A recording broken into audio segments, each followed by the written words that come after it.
بسم اللہ الرحمن الرحیم الصلاۃ والسلام علیک یا جد الحسن والحسین مولانا و مولا الثقلین ابی القاسم محمد ابن عبداللہ نور من نور اللہ یا ایہا المشتاقون بنور جمالہ صلو علیہ وسلم تسلیما بلغ العلا بکمالہ کشف الدجی بجمالہ حسنت جمیع خصالہ صلو علیہ وآلہ۔ سامعین و سامعات، گزشتہ جمعرات کو عمرہ شریف کی سعادت اور برکت حاصل کرنے سے واپسی ایئرپورٹ سے لے کر کچھ گھنٹے پہلے تک متعدد مہمانوں کی میزبانی کا اور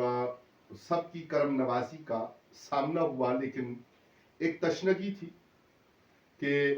ہمارے بزرگ سرپرست قابل تکریم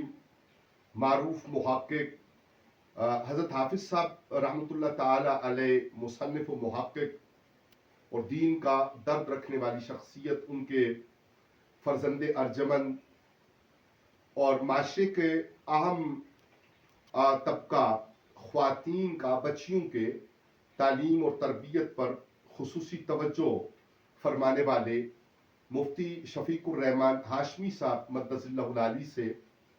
پہلے ملاقات نہ ہوئی تھی۔ جب آپ سے ملاقات کا شرف حاصل ہو رہا ہے تو آپ کا تہہ دل سے بے حد شکریہ ادا کرنے کہ آپ نے غریب خانہ کو اور بندہ ناچیز کے ناکردہ کار کی کٹیا کو نوازا، خیر و برکت عطا کی، اور آپ کی شخصیت کی خیر و برکت اس لیے بھی ہمارے لیے زیادہ اہمیت کی حامل ہے کہ مرشد کریم قبلہ شاہ جی جان مقدس اللہ العالی آپ کو ایک خاص محبت کی نظر سے دیکھتے ہیں۔ اس وقت مقامات مقدسہ سے جو روحانی برکتیں، دینی طاقت اور امت مسلمہ کے لیے بہت سی دعائیں انسان طلب کرتا ہے، ان کے ہوتے ہوئے آپ کی خدمت میں اس شکر گزاری کے ساتھ یہ گزارش بھی ہے کہ ملک پاکستان میں اور خود خطہ کوثر میں جو انتظامی طور پر اور جو معاشرتی طور پر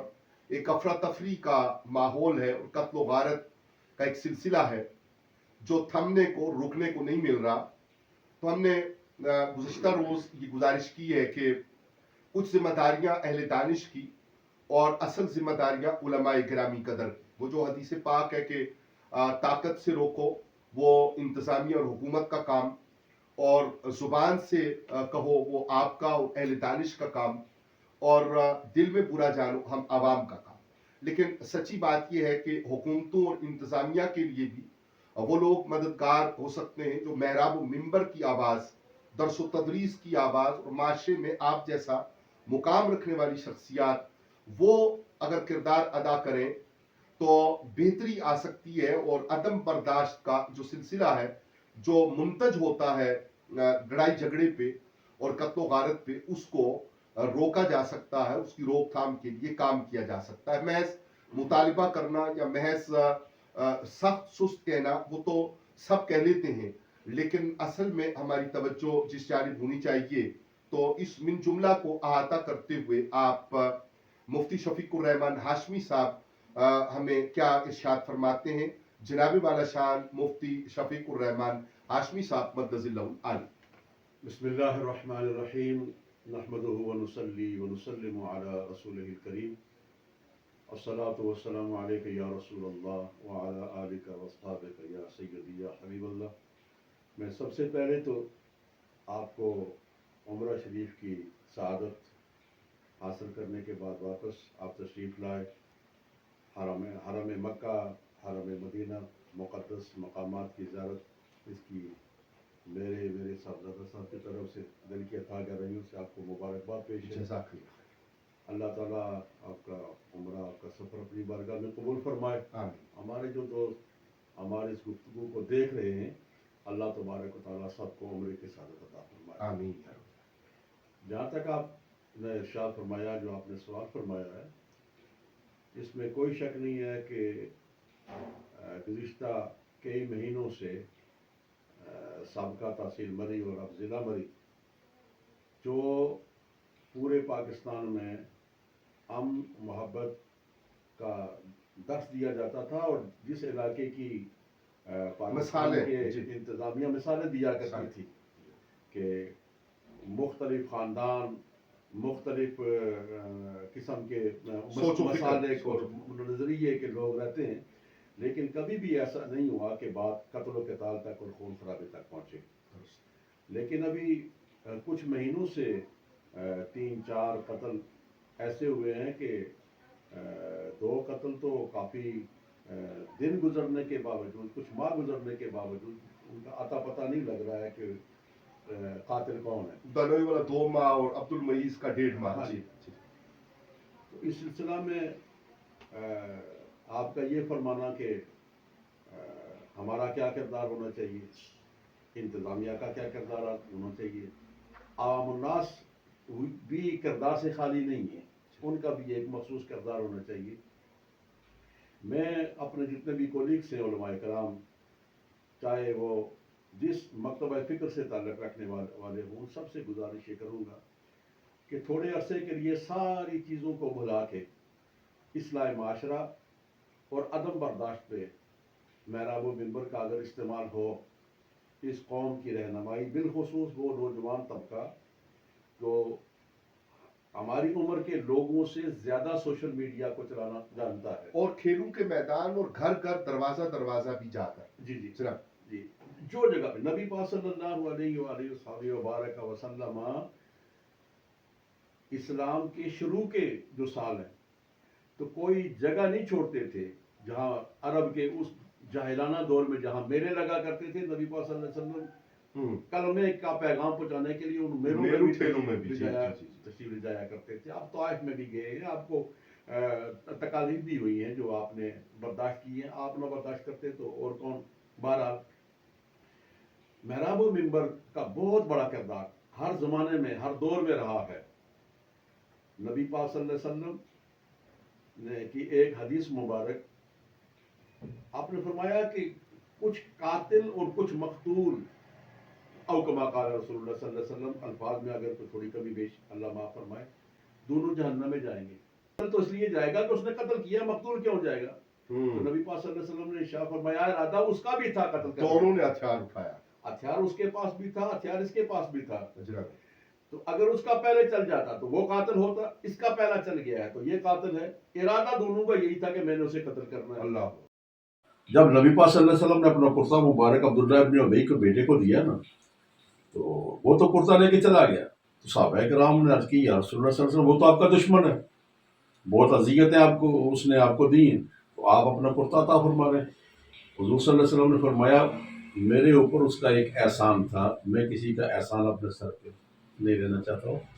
صحابہ کرام نے کہ آپ اس کا احسان آپ پہ. آپ نے فرمایا کہ میرے چچا حضرت عباس رضی اللہ تعالیٰ عنہ جب قیدی بن کے آئے بدر کے قیدیوں میں، دراز قامت، جی وہ دراز قامت تھے، کسی اور کا کرتا انہیں پورا نہیں آتا تھا، تو عبداللہ ابن ابی نے اپنا کرتا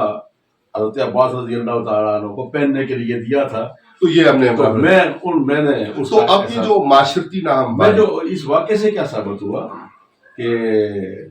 سلام اس پر کہ جس نے دشمنوں کو بھی قبائیں دی، سلام اس پر کہ جس نے گالیوں سن کر دعائیں دی. معاشرہ میں یہ بتا رہا ہے کہ نبی پاک صلی اللہ علیہ وسلم کی سیرت طیبہ جو محراب و منبر کے وارثین ہیں، سب سے پہلے تو ہمیں اپنے اوپر لاگو کرنا چاہیے اور پھر امت کو یہ بتانا چاہیے کہ ہماری دشمنی اور ہماری دوستی نبی پاک صلی اللہ علیہ وسلم کی یہ حدیث پاک ہے کہ البغض فی اللہ والحب فی اللہ. اگر کسی کے ساتھ دشمنی ہے وہ اس لیے ہے کہ وہ اللہ کا دشمن ہے، رسول کا دشمن ہے، اس لیے ہم اس کے ہمارا بھی دشمن ہے. اگر محبت کرنی ہے کسی سے اس لیے کہ وہ مسلمان ہے، کلمہ پڑھنے والا ہے اور نبی پاک صلی اللہ علیہ وسلم کا غلام ہے، ہم اس لیے اس سے محبت کر رہے ہیں. ہمیں تو محبت دنیا میں پھیلانی چاہیے. ہمیں یہ جتنے بھی بالخصوص نوجوان طبقہ جو اس وقت بے راہ روی کا شکار ہے، اسے کھینچ کے گھروں سے، میدانوں سے، گھروں سے ہر جگہ سے کھینچ کے انہیں یہ تعلیم دینی چاہیے. نبی پاک صلی اللہ علیہ وسلم کی سیرت ان کے سامنے رکھنی چاہیے. ماشاءاللہ سامعین و سامعات، آپ مفتی شفیق الرحمان ہاشمی صاحب کو سماعت فرما رہے تھے. خلاصہ کلام یہ کہ ہمیں آج کے ماحول میں منشیات کے خاتمے کے لیے اور عدم برداشت کے خاتمے کے لیے اور صبر و تحمل کی ترویج کے لیے اور قتل و غارت اور بد امنی کے لیے اپنا کردار کس طرح سے ادا کرنا ہے. اور یقیناً اس کردار کے ساتھ جب انتظامی طور پہ بھی بہتر ماحول پیدا ہوگا تو اس کا فائدہ یہ ہوگا کہ کھیتوں کھلیانوں سے اور کھیل کے میدانوں سے گھروں کے دروازوں تک جب یہ آواز پہنچے گی تو یقیناً جو پیش آمدہ حالات ہیں ان کے رکاوٹ کے لیے، ان کو دور کرنے کے لیے، خامیاں اور جو برائیاں ہیں ان کو دور کرنے کے لیے ہمیں اس میں ہمارا کردار مؤثر ہوگا تو ہماری شکایات دور ہوں گی. اور گلہ اور شکایت کے بجائے ہمیں اپنے حصے کے چراغ روشن کرنے ہیں اور جس کی جو ذمہ داری ہے اس کی ذمہ داری کی تکمیل کے لیے محنت اٹھانی ہے. آخری بات یہ فرما دیجئے کہ جب پیٹرول مہنگا ہے تو حکومت کو تو کرنا چاہیے، لیکن کیا ہمیں آپس میں چیزوں کی قیمتیں اور کرایوں کی قیمتیں تو اپنے طور پہ بھی ہمیں ایثار اور قربانی کا جذبہ فراہم کر کے تو اس جہاد میں اس طرح حصہ لینا چاہیے کہ ہم اگر 100 روپیہ کما رہے ہیں تو ہم 60 روپیہ خود کو لے آئیں اور 40 جو ہیں وہ تصدق کر دیں. جناب کاش یہ جذبہ ساری دنیا کے مسلمانوں بالخصوص پاکستان کے مسلمانوں میں موجود ہوتا. پہلی بات تو یہ ہے کہ حکومتی لیول پہ بھی انہیں کوشش کرنی چاہیے کہ عوام کے اوپر بوجھ کم سے کم بوجھ، مجبوری حالات اور یہ علاقہ پورا خطہ جنگی حالات میں جتنا کم سے کم بوجھ عوام پہ وہ ڈال سکتے ہیں وہ کریں. اور عوام کا بھی یہ حق بنتا ہے کہ ہم خود کفایت شاری کر سکتے ہیں نا، استعمال کم کیا جائے تاکہ مارکیٹ میں ذخیرہ بہتر ہو، اور ذخیرہ بہتر ہو تو قیمتوں پر مثبت اثر. یہ ہو سکتا ہے. اس کے علاوہ جتنے بھی ہمارے تاجر برادری ہے، دکاندار حضرات ہیں، زندگی کے کسی شعبے سے بھی تعلق رکھنے والے لوگ ہیں، وہ یہاں اس نازک حالات میں اپنا اپنا کردار ادا کر سکتے ہیں. کرائے پہ پبلک ٹرانسپورٹ چل رہی ہے تو وہ اگر ان کی ضرورتیں کسی کرائے کو 300 سے 500 پہ یا 700 پہ لے جانے کی ہے تو وہ اس ضرورت کو کچھ خود کم کریں اور کچھ عوام کے اوپر بوجھ کم کر کے 50-100 کم لیں تاکہ ان کی برکت زیادہ. اگر اس کا مختصر سا حل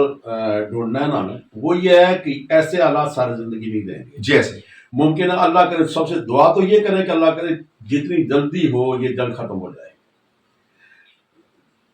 اور اگر 1 مہینے کے بعد ختم ہو جاتی ہے اور خطے میں امن آ جاتا ہے اور وہ جو تیل کی سپلائی یا پہلے کی طرح آسانی سے ہو جاتی ہے تو انشاءاللہ یہ